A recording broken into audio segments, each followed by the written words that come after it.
Hello everyone, welcome back to my YouTube channel. कल हमने स्वर वर्ण के भेद के आधार देखे थे। आज हम किसी एक आधार पर जैसे समय, मात्रा या उच्चारण के आधार पर स्वर के भेदों का विस्तृत वर्णन करेंगे। चलिए तो हम शुरू करते हैं आज का टॉपिक, उच्चारण, समय या मात्रा के आधार पर स्वर के भेद। उच्चारण अवधि के आधार पर स्वर के भेद। हिंदी भाषा में तो 2 भेद हैं, लेकिन संस्कृत भाषा में इसके कुल 3 भेद हैं। यदि परीक्षा में पूछा जाए कि उच्चारण या अवधि के आधार पर स्वर के कुल कितने भेद हैं, तो आंसर आएगा 3। और यदि पूछे जाए तो कितने भेद हैं, तो आएगा उत्तर 2। अवधि का मतलब यदि अवधि में छोटी ई की मात्रा लगी हो तो उसका अर्थ समय सीमा होता है। यदि अवधि में बड़ी ई की मात्रा लगी हो तो यह एक भाषा का नाम बन जाता है। इसके 2 भेद हैं, लघु स्वर और दीर्घ स्वर। संस्कृत में इसका तीसरा भेद भी होता है, जिसे प्लुत स्वर कहा जाता है। लघु स्वर वे स्वर जिनके उच्चारण में एक मात्रा का समय लगता है, उन्हें लघु स्वर कहते हैं। इनकी संख्या 4 है, ए, ई, उ और री। लघु स्वर जिनको उच्चारण में एक मात्रा का समय लगे, उन्हें लघु स्वर कहते हैं। विशेष इन्हें मूल स्वर भी कहते हैं, क्योंकि इनसे ही अन्य स्वरों का निर्माण होता है। इन्हें हर्ष स्वर या एक मात्रिक स्वर भी कहते हैं, क्योंकि इनके उच्चारण में एक मात्रा का समय लगता है और ये सबसे छोटे भी होते हैं। इनको मूल स्वर भी कहा जाता है, इसलिए इनको हर्ष स्वर, एक मात्रिक स्वर, मूल स्वर और लघु स्वर कहा जाता है। मूल स्वर कितने हैं? 4, ए, ई, उ और री।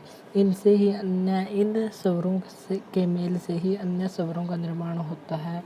जैसे ए और ए के मिलने से आ बनता है, ई और ई के मिलने से ई बनता है, उ और उ के मिलने से उ बनता है, ए और ई के मिलने से ए और उ के मिलने से ओ, ए और ए के मिलने से आई, ए और ओ के मिलने से औ बनता है। हिंदी में स्वरों की संख्या 11 है, लेकिन संस्कृत में स्वरों की संख्या 13 है। संस्कृत में री और री ये 2 स्वर एक्स्ट्रा हैं। 11 तो हिंदी वाले स्वर हैं और 12वां री और 13वां री है। प्लुत स्वर ऐसे स्वर जिनके उच्चारण में 3 मात्रा का समय लगे। यह स्वर संस्कृत व्याकरण में होता है, जैसे ओम, इसमें 3 मात्रा का समय लगता है। ये इसका उदाहरण है। नेक्स्ट है दीर्घ स्वर। वे स्वर जिनके उच्चारण में लघु स्वरों की तुलना में दुगना समय लगता है, अर्थात 2 मात्रा का समय लगता है, दीर्घ स्वर कहलाते हैं। दीर्घ का मतलब होता है बड़ा, हर्ष का अर्थ है छोटा। दीर्घ मीन्स बड़ा, हर्ष छोटा। हर्ष स्वरों में 1 मात्रा का समय लगता है, जबकि ये दीर्घ बड़े होते हैं, इसलिए इनमें 2 मात्रा का समय लगता है, अर्थात हर्ष स्वरों की तुलना में दुगना समय लगता है, इसलिए इनको दीर्घ स्वर कहा जाता है। दीर्घ स्वरों की संख्या 7 है, आ, ई, उ, ए, ऐ, ओ और औ। इनमें सजातीय स्वर हैं आ, ई और उ, ए, ऐ, ओ, औ ये विजातीय स्वर हैं। सजातीय और विजातीय कैसे हैं? जैसे आ, ई और औ ये सजातीय स्वर हैं। ए और ए मतलब ये एक जैसे स्वरों के मेल से बने हैं, इसलिए इनको सजातीय स्वर कहा जाता है। ई और ई के मिलने से ई बना, उ और उ के मिलने से उ बना।